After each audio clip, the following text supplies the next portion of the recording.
It was a protest that turned into vandalism outside the Salt Lake County District Attorney's office.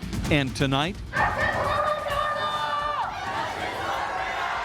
why a state senator is being investigated for the role he possibly played. Coming up, I'm tracking record heat plus increased chances for storms. I'll have those details. It has that green scum on it, or has little floating particles, looks like maybe spilled paint. Harmful algal blooms popping up in Utah waters. I'm Brian Schnee at Utah Lake with an area now under a danger advisory. Coming up. Tracking a cougar in a Pleasant Grove neighborhood. Coming up, we'll have one family's reaction to finding this living in their backyard. Unprecedented time. I don't know how else to frame this. From masks to social distancing and teacher demands about safety. What happens in a school can and will spread out to the community. Utah lawmakers listen to back-to-school concerns as health experts weigh in. Live from Fox 13 Studios, this is Fox 13 News at 9. First on Fox 13, a state senator is being investigated for his possible involvement in this protest in Salt Lake City last month. The demonstration right in front of the Salt Lake District Attorney's office escalated to vandalism.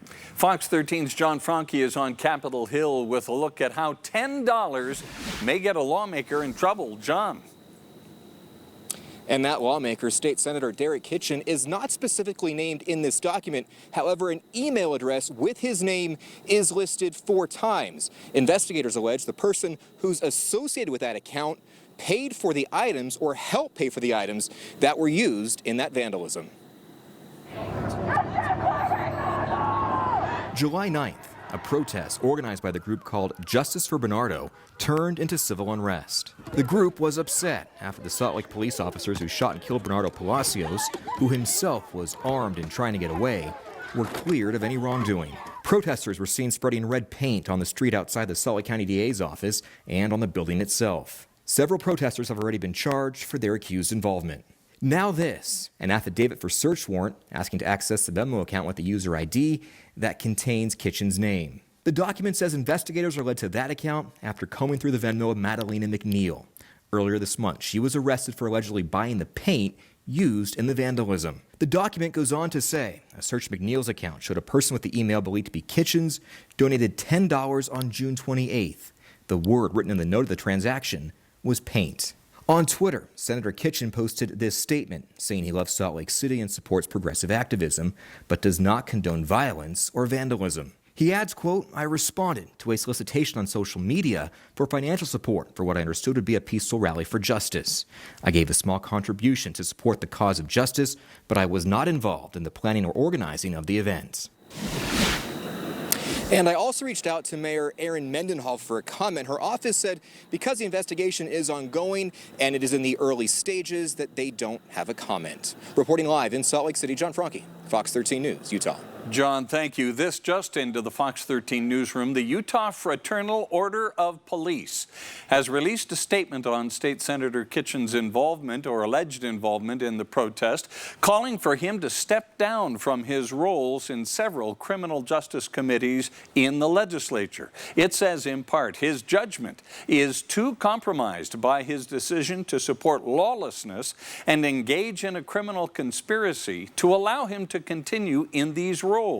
He cannot be trusted to be a fair broker of legislation when he so clearly despises law enforcement that he is willing to enter a conspiracy aimed at it. We have the entire letter posted at fox13now.com. Now to the latest coronavirus numbers. Utah saw an increase of 364 COVID-19 cases today, up from yesterday, although it is still below the governor's target of less than 400 cases a day by September 1st.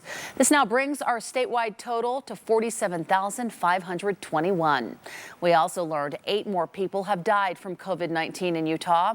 Those who lost their lives were from Cache, Salt Lake, Utah, Weber, and San Juan counties.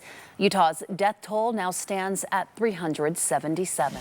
Salt Lake County Mayor Jenny Wilson has extended the county's mask mandate through December 31st.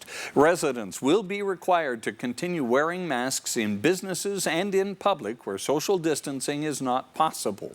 County health officials say the mandate is helping, and they want to keep the community safe as children head back to school. We believe this is working. We're at a point where our students are going back to school. We need to support them. Grand County has also extended its public health order requiring the use of masks in public until the end of the year. The Provo City Council will vote on a mandate tomorrow evening. A Cottonwood High School student on the girls' varsity soccer team tested positive for COVID-19. In a letter sent to parents last Friday, the Salt Lake County Health Department said all players and staff on the team are to remain isolated through this Sunday.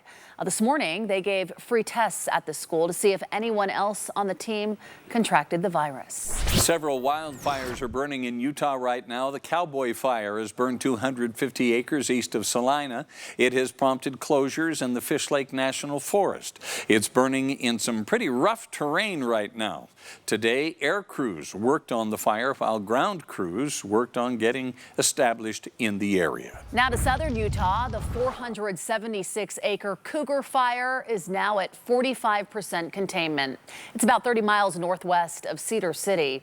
The fire is said to be human-caused. It is currently under investigation. One firefighter was sent to the hospital yesterday with heat-related illness, but is said to be making a full recovery. Hot and dry all over the state. I suppose it's asking too much to have some rain, Allison. Well, we do have some rain. It's just that some of the storms are mostly wind and lightning that we're getting today. We've got more clouds out there. We've seen increasing moisture this week, so it might feel a little bit more humid out there. But as far as temperatures go, I'm tracking record heat, plus I'm tracking quite a few storms that have been in the forecast. As we look at those highs today, it was 100 here in Salt Lake. That's a new record. Ogden, that's a new record, 100 degrees. St. George, 110. Cedar City, that's a record, 100 degrees. As we look across most of the state, it was a scorcher. So we ended up reaching triple digits for the 7th time this month here in Salt Lake City. That's our record. We don't normally have that many 100-degree days in August. So we usually finish up with our triple digits at the end of July. It's not unheard of having them into August. It's just not standard. Plus, as I mentioned, tracking some thunderstorms. Mostly have been dry thunderstorms, but this is the latest one that has been the strongest. It's died down quite a bit, though, on the north end of the Great Salt Lake, moving towards I-84 as we look up towards Howell and that Idaho border. That one, this particular cell, had wind gusts about 40 miles per hour. So once you get the cloud-to-ground lightning combined with some gusty wind, that leads to some pretty big fire issues. We've also had some small hail with the strongest of the storms. As we head into the evening hours, we are going to keep things pretty comfortable as far as temperatures go, with a chance for a few more isolated showers. I'll have those details coming up. Thank you. All the heat we've been having may be part of the reason harmful algal blooms continue. Fox 13's Brian Schnee shows us how blooms are to blame for a danger advisory at a marina on Utah Lake. There's a lot of factors that lead to the conditions that form these harmful algal blooms. We do know that a lot of sunlight and nutrient-rich water, that's what is going to produce, bigger, stronger blooms. A hotter than average stretch in northern Utah, combined with slow-moving, shallow water and a buildup of nutrients. Roughly a week after testing various locations around Utah Lake, Utah County Health Department issuing the first danger advisory in the state this year. Looking for cell count, so when we see how dense the algal bloom is, and once you reach a certain cell count, then that prompts more of the danger warning versus the warning advisory. Out of 6 warning advisories issued by the Utah Department of Environmental Quality statewide, according to their HABS website, 3 are found at Utah Lake. On Wednesday, the county upgrading the advisory level for American Fork Marina, with another warning advisory issued across the lake for the open water Provo Boat Harbor. There's a green film here on the water in the American Fork Harbor. Utah County Health telling me that the water is safe to pass through, just not to go in. The blooms can produce potent cyanotoxins that can pose serious health risks to humans and pets. The danger advisory strongly urges those wanting to recreate to do so elsewhere, unless you plan to stay above water. There are a lot of other great spots on the lake. What you want to do is be careful about the water that you engage in there at the lake. The danger advisory will stay in place until more testing can be done to determine the bloom is either moved or died off. Brian Schnee, Fox 13 News, Utah. Coming up on Fox 13 News at 9. People that I would talk to on a daily basis, my coworkers wouldn't even talk to me anymore. I mean, they literally would act like I wasn't in existence any longer. He says he was harassed for his religious beliefs. Now this Cedar City man is filing a complaint. What his former employer says about his claims. History in the making is happening tonight at the Democratic National Convention. California Senator Kamala Harris accepting the party's nomination for vice president. We'll break it all down in a live report. He was shot 7 times with a 10% chance of survival. Now he's back at home with a new friend, a story to tell, and a new addition. The Jazz played great in Game 2 of their NBA playoff series, and everyone contributed. We'll have highlights and post-game reaction coming up in sports. The Utah legislature will not extend a state of emergency because of COVID-19.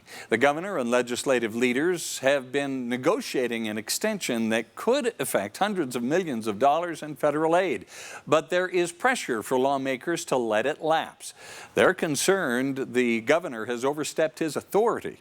We've been in a state of emergency since mid-March now. A legislative hearing was scheduled today, and the issue was suddenly shelved. Governor Herbert has the power to turn around and issue a new emergency declaration. His office told Fox 13 News they're working with legislative leaders to find, quote, the best path forward. Bob, meantime, lawmakers held a big hearing today on what's being done to ensure safer schools during the COVID-19 pandemic. Some teachers now even talking about possibly calling out sick or reducing their hours that they work, all to make a statement. Fox 13's Ben Winslow has the latest from Utah's Capitol Hill. Unprecedented time. I don't know how else to frame this. The legislature's Education Committee was briefed on back-to-school plans during the COVID-19 pandemic. A large portion of Utah's schools are resuming with a combination of online and in-person learning. We were told if 2 students get COVID in the same class, that class will go virtual for 2 weeks. 15 students, or 10% of the student body, whichever comes first, the whole school building closes. Lawmakers peppered the experts with questions. Are we being too restrictive when, especially with this young population that has very, very, very low risk? Schools are a great way to start community spread. So we need to prevent spread within schools, because what happens in a school can and will spread out to the community. The state epidemiologist says masks and physical distancing will be essential, and if a kid even has a runny nose, they should be kept home. The state's largest teachers union had a list of demands, including having COVID under control before classes resume, more protections, expanded sick leave, and enforcement of requirements already in place. We want to work together collaboratively, and we need the support of our state and you and all of our local authorities in holding up that umbrella against this downpour. There was no mention of a strike, but a senator, who's also a teacher, says a job action is still possible. She says she believes state plans are good, but my concern is that some of these things that we've spoken about actually aren't in place. The committee chairman says legislation may be run to help alleviate concerns and keep schools safe. The legislature is meeting in special session on Thursday to approve more funding. We can turn around fairly quickly on some of these issues.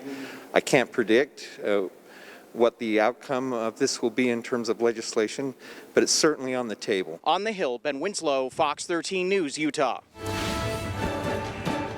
Just minutes ago, California Senator Kamala Harris made history by accepting the Democratic Party's vice presidential nomination. Nadia Romero joins us live from Wilmington, Delaware tonight with what the senator said on this historic occasion. Nadia.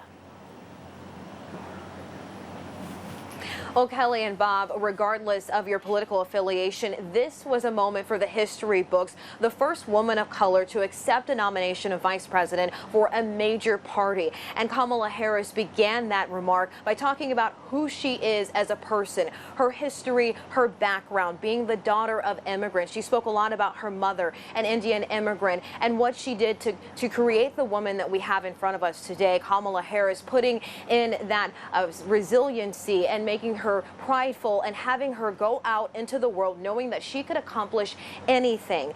And it was because of those women who came before her. That's why Senator Harris talked about those trailblazers. Listen in. That I am here tonight is a testament to the dedication of generations before me.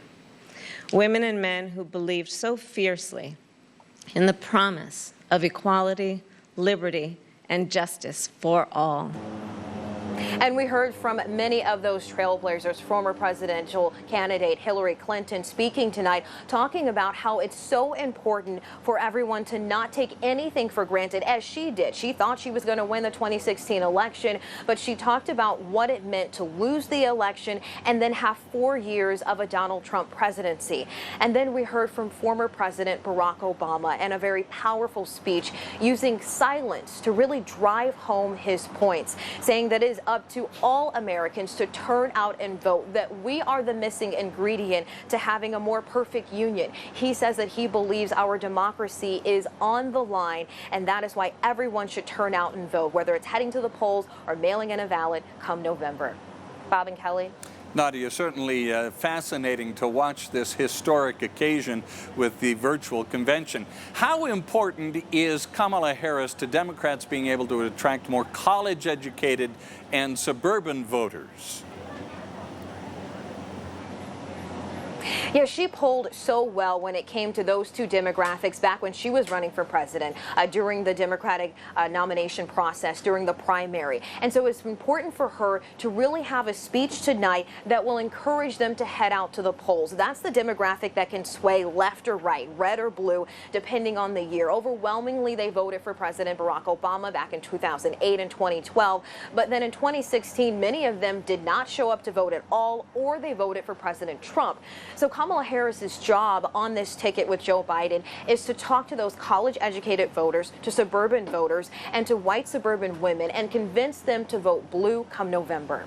Bob and Kelly? Certainly being dubbed a historic night on the third evening now of the DNC. Nadia Romero live in Wilmington, Delaware tonight. Thanks, Nadia. Well, it has been hot here in Utah, record-breaking hot this past week. Did we hit a record today too, Alice? Yes, we sure did. From 3 in a row. Three There in a you row. go. Yeah. Triple right. threat. I knew we Triple could do digits. It's not the kind of record that we like to be, right? A lot of you probably sick of the extreme heat, but let's go ahead and start with those high temperatures that we beat today. Kanab, 104, that's a new record. For Provo, BYU, it got up to 101.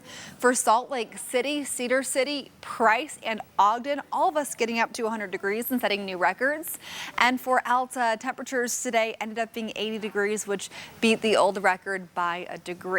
So right now, let's talk about temps because it's still kind of warm out there. And you might notice maybe feeling a little bit muggy. I'm going to have more on that in a second. But temperatures right now about 80 to 90 for most of you. Up in the mountains, it feels better in the 70s. Up in Park City and in the 70s for Vernal, Evanston, and Logan right now. For St. George, currently 102.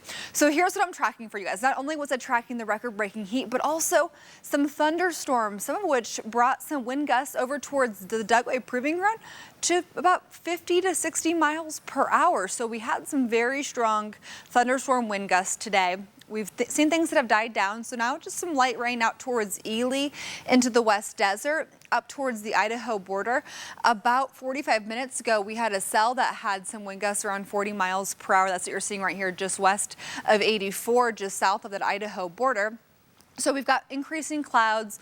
We also have relative humidity in our dew points that just feel a little bit not like Utah, right? We're used to it feeling so dry. It's a dry heat, right? It's not so bad. But down in Provo right now, your dew points are high. So we've got some humid conditions here across the state. Across southern Utah, we've got clouds and spotty light showers. So getting to dew points, I think this is the best way to demonstrate what it feels like outside for a mugginess factor.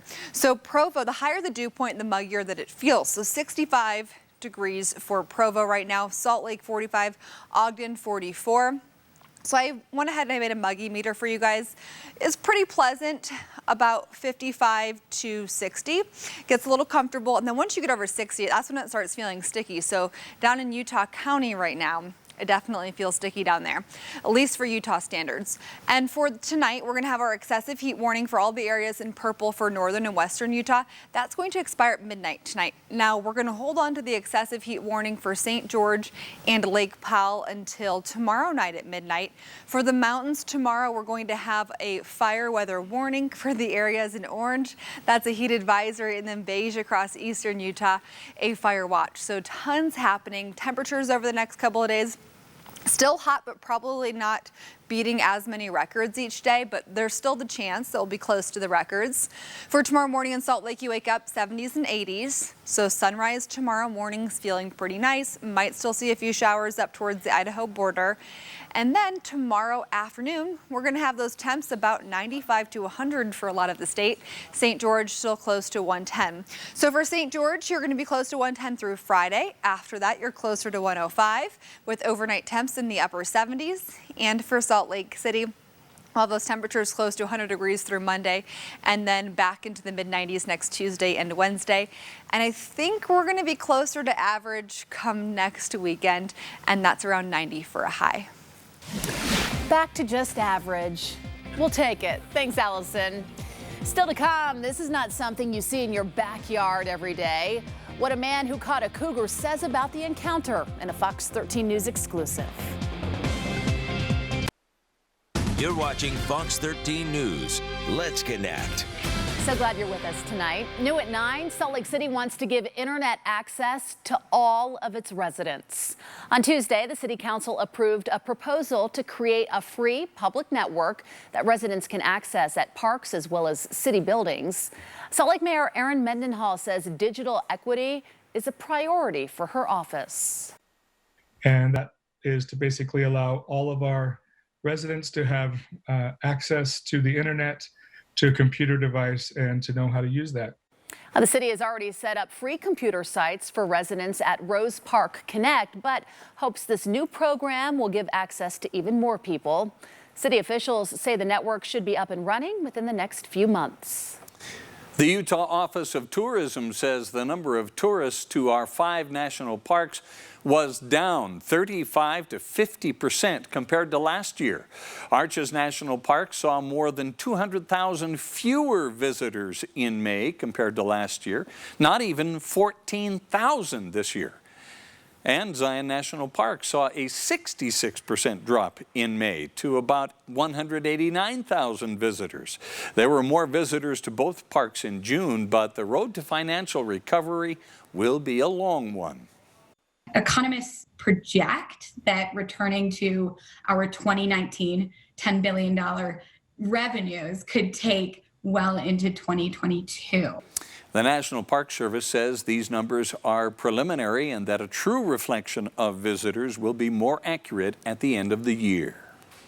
Coming up after the break. The textbook definition of retaliation. A Utah man says he was harassed by fellow employees because of his religious beliefs, and then he was fired. One of the supervisors called me a sand, and then he said the N-word. The action he's now taking and what the business says about the accusations.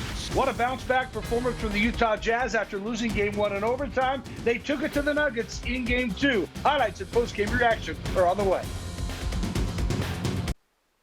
Live from Fox 13 Studios, this is Fox 13 News at 9.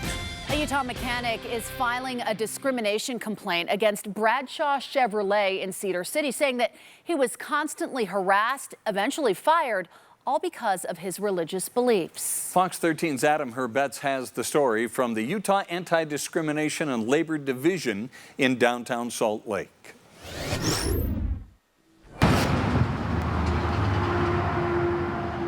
Muslims being terrorists, Muslims beheading people. Anytime that a customer would come through the shop that basically wasn't a white man, these are the kind of comments that would be getting made. Alan Goodson used to be a mechanic at Bradshaw Chevy in Cedar City and used to be a member of the Church of Jesus Christ of Latter-day Saints. He says as soon as he left the church to become Muslim, that's when he started being constantly harassed. One of the supervisors called me a sand, and then he said the N-word. People that I would talk to on a daily basis, my coworkers wouldn't even talk to me anymore. I mean, they literally would act like I wasn't in existence any longer. In one case, he says an employee insulted his Muslim friend, claiming that the darker your skin color, the more evil you are. He says he asked his boss if he could take 2 5 to 10 minute breaks so he could pray, but the request was denied. Eventually, Allen says he got caught filing a complaint, and within the next few days, he was fired for a recommendation he wrote down to a customer. The customer shouldn't rotate their tires too often because it will lead to uneven wear on the tires. That was it. The textbook definition of retaliation. The owner of Bradshaw Chevy, Mark Bradshaw, sent Fox 13 this statement, quote, "We have not been notified of any anti-discrimination complaint that has been filed against us recently or actually ever in our 93 years in business. We sent him a copy of the complaint, but he has not responded." But they know exactly what happened. They know precisely what they did here. If people are upset with other people because they don't look like or think like them, I think the world would be a boring place. According to Allen, none of the co-workers who made racist comments were punished in any way, and he believes they all still work at Bradshaw Chevy. His attorney actually laughed when we asked the question. It was a joke, but he said they were probably promoted. The reason? This is just one example, he says, of a racist and hostile work environment. Reporting in Salt Lake City, Adam Herbets, Fox 13 News, Utah. Now to a developing story. The FBI has charged a 5th suspect in the burning of a Salt Lake City police car back on May 30th. 22-year-old Larry Williams of West Haven was arrested at his home this morning and charged with arson. The criminal complaint indicates Williams is an airman first class at Hill Air Force Base. The man attacked by a 17-year-old with a sledgehammer last week in Payson has been identified. 41-year-old Benjamin Partridge has been in the ICU since last Friday's attack. The teen suspect then allegedly followed a woman who witnessed the attack into her home daycare and hit several children. He turned himself in the next day. There is a GoFundMe page up for Partridge to help with medical expenses. We have a link to it on our website, fox13now.com. Federal and state law enforcement officials are celebrating a successful operation in their efforts to keep illegal drugs off Utah streets. Backed by federal grant money, Utah Highway Patrol led a 3-day enforcement sting last week along I-80 in Tooele County. Troopers stopped several vehicles. They made 17 arrests. They seized 2 handguns, 550 pounds of marijuana, along with psychedelic drugs and hundreds of THC edibles and vape cartridges. Every single week, without even trying, UHP is intercepting large loads of marijuana coming from California and in many cases destined for Utah. So it made sense for us to do a concentrated attempt over 3 days to see what we could find, and the results were predictable. We found a lot of drugs. Yeah, quite the bust. At least one of these cases will move forward in federal court. 2 people from California were initially stopped for speeding, but then were found to allegedly have more than 200 pounds of pot in their vehicle, along with hundreds of illegal THC vape cartridges. New at 9, a Pleasant Grove neighborhood is relieved tonight after DWR caught a cougar roaming through yards. Yeah, that cougar has been hanging around this neighborhood for several weeks now. Neighbors say they've seen it. Fox 13's Lauren Steinbrecher spoke to a man who got video of the animal. It's a story, pictures as well, that you will only see here. Close to the mountains, in a backyard oasis. We have lots of fish. Sasha loves the animals who come to visit. We get hummingbirds, skunk, deer, lots of other things. As she looked out the window a few days ago, she noticed a new 4-legged friend. I saw the tail and it turned around and had the big whiskers and I was like, oh my gosh, it's cute, sir. Sasha ran upstairs to tell her parents. First of all, I really love cats, so I was like, oh my gosh, that's so cool. It was exciting, but on the other hand, I was like, there's kids in the neighborhoods, people's pets, you know, I don't know if I want this hanging around in the backyard. Chris called police, who came out, but the elusive cat already skedaddled. A few hours later, I was closing some blinds upstairs and looked out, and it was over here drinking out of a bucket. Are you videotaping it? As they recorded the cougar, the family noticed something they weren't expecting. Looks like it's sick. Oh, it's got a broken leg. Oh no! When I saw it limping, it made me kind of sad. I was like, oh my gosh, it's injured. Not only injured, but emaciated and sick, leaving behind some unpleasant piles in the yard. Oh, it threw up again. Oh, yeah. They say police and DWR came out to capture the feline, but after hours of searching, no luck.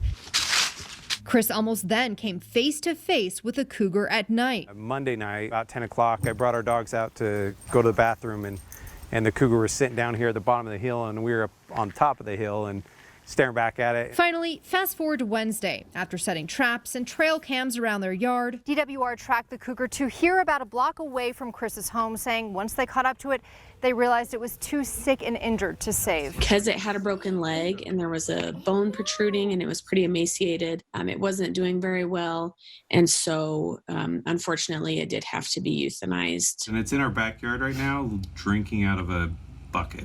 not necessarily the outcome Sasha hoped for. Yeah. But she understands why. Sabin was not well. And won't forget her furry friend. Isn't it so pretty? In Pleasant Grove, Lauren Steinbrecher, Fox 13 News, Utah. Quite the story. I'm feeling bad for that cougar. Wow, at least it's not suffering anymore. Still ahead, a piece of Midvale is getting a facelift and thousands of new jobs in the near future. Hear what's planned for the site of the old Sharon Steel Mill. Plus, I'm meteorologist Allison Krogan tracking record heat here today, plus some thunderstorms. I've got your forecast coming up. This is Fox 13 News. You may want to get in on this. Many people right now still facing economic difficulties, and the Utah Division of Wildlife Resources wants to remind Utahns that you can sign up to receive free donated game meat. Animals like elk or deer that cause property damage or economic hardship to ranchers and farmers by grazing on hay or crops are removed by the DWR. Now, rather than letting that meat go to waste, they provide it free of charge to people who are interested. Whenever these conflicts occur in like town limits or on private land or outside of a hunting season, hunters aren't able to legally harvest these animals. So our employees will respond and remove the wildlife in these incidents. Yeah, and you don't want it to go to waste, right? There are some stipulations to this program. Recipients should be ready to receive a full, unbutchered animal. See, we'll have to put some work in there. It's a lot of meat, though, isn't it? If you'd like to learn more or if you'd like to sign up, go to our website, fox13now.com. A brand new technology center is coming to Midvale. Today, Zions Bank and Gardner Company broke ground on the new 400,000 square foot building. It means more than just jobs and innovation. It also is a big step forward for Midvale. This property was once home to the Sharon Steel Mill, an EPA Superfund site, which has taken years to be cleaned up. This is a significant reclamation effort of taking a site that really was toxic and was a problem with the old Sharon Steel mill here and the tailings that was here to change it into something very positive. The center is set to open in mid-2022 and bring with it about 2,000 jobs. More than 1,500 jobs are being created to build the center. A lot of good new jobs coming to our state. Still ahead, an officer going above and beyond the call of duty, saving a man's life. How the two are now developing what some would call an unshakable bond. What a bounce-back game for the Utah Jazz. They took it to the Denver Nuggets just 2 days after losing in overtime. They got a tougher performance from every player on the team. Coming up, we'll have highlights and post-game reaction coming up in sports. Live from Fox 13 Studios, this is Fox 13 News at 9. It's now been 2 months since a shooting sent him to the hospital in critical condition. And now a Salt Lake City man is back home with a new lease on life, also a new appreciation for law enforcement. Fox 13's Elle Thomas has the story you will only see right here. Nico never thought this moment would come. Can't believe I'm alive right now, Back in his own home. Not very many people get a second chance. Alive. I was, getting that gang-banging life. And being helped by an officer. I was shot 7 times. It's been almost 2 months to the day. 2 months tomorrow. Nico was at a birthday party. I remember when I first got shot. Then things went dark. I think I just woke up in the hospital. Yeah, I had so many tubes all over me. Officer Garlick was one of the responding officers. I thought that I was going to be investigating a homicide. I didn't think he was going to make it. As the weeks passed, Me and his mom, actually, we stayed in contact every day. a friendship grew. We talked a lot about just his progress and then his setbacks, his injuries, her feelings and emotions towards it. And Nico grew stronger. It changed my whole everything. It just made me look at life different, you mean? Now out of the hospital.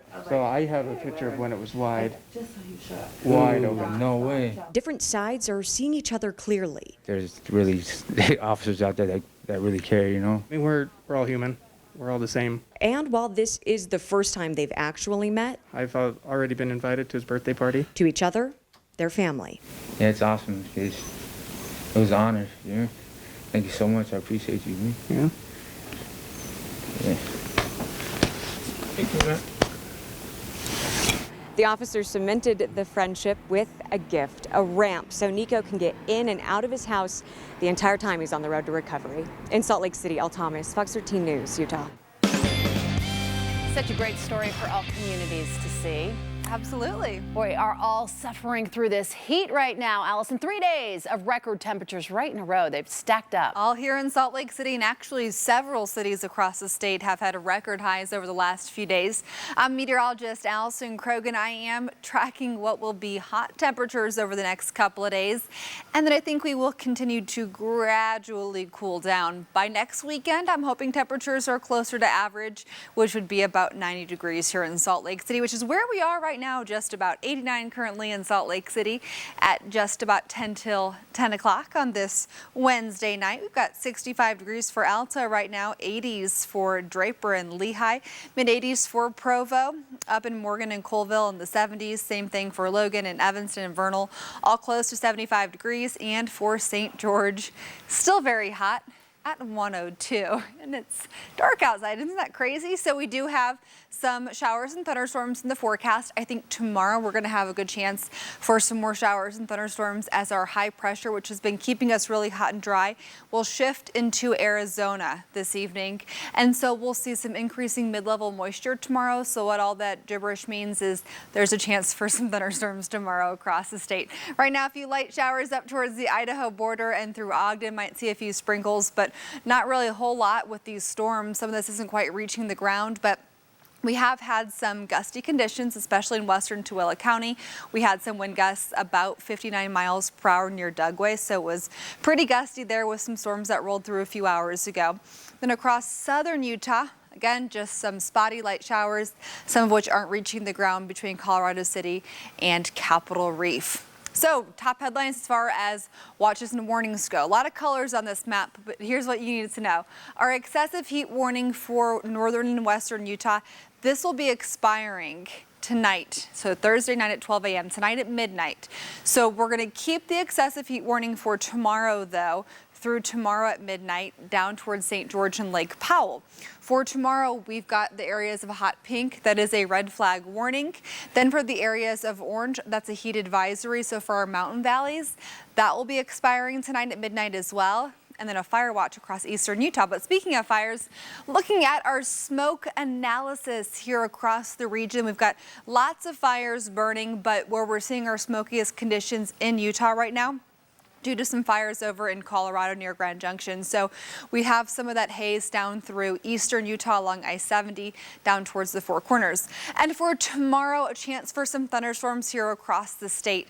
Now we went ahead and this was expanded a little further west. So let's call it the eastern 2/3 of the state. Most of Utah will have a chance for some scattered showers and thunderstorms tomorrow. So this is how that could potentially play out. Taking a look at our high resolution Futurecast radar. Overnight, a few spotty showers. Then tomorrow by lunchtime, I'm tracking that chance for maybe a few showers to pass through the Wasatch Front. And then we'll see those chances for rain during the afternoon hours for our mountain communities. Zooming into Salt Lake so you can get a better idea of how this could play out. Overnight, chance for some sprinkles. No big deal. We headed to tomorrow at lunchtime, but I think there is that chance between about 12 and 2 where we could see a few of those storms develop along the Wasatch Front, so we'll watch for that. But temperatures as you wake up tomorrow morning, 60s and 70s. Tomorrow afternoon, it'll be around 100 degrees again, but probably not going to beat the record for Salt Lake. We'll be close though. For St. George, near 110 through Friday. After that, you're close to 105. And for Salt Lake City, temperatures close to 100 degrees through Monday. Then we'll start gradually cooling down into the mid-90s by next Tuesday and Wednesday. Well, I'll tell you, Game 2 of the playoff series between Utah and Denver happened today, but I got to tell you, Jeff, Donovan Mitchell's performance in Game 1 is still on at least my mind. Yeah, they put up a good fight against the Denver Nuggets in Game 1. Mitchell scored 57 points, but it wasn't enough to win the game. Today, everybody stepped it up for the Jazz in Game 2, and boy, they played great. We pick up the highlights in the second quarter. On defense first, they get the steal ahead to Rudy Gobert.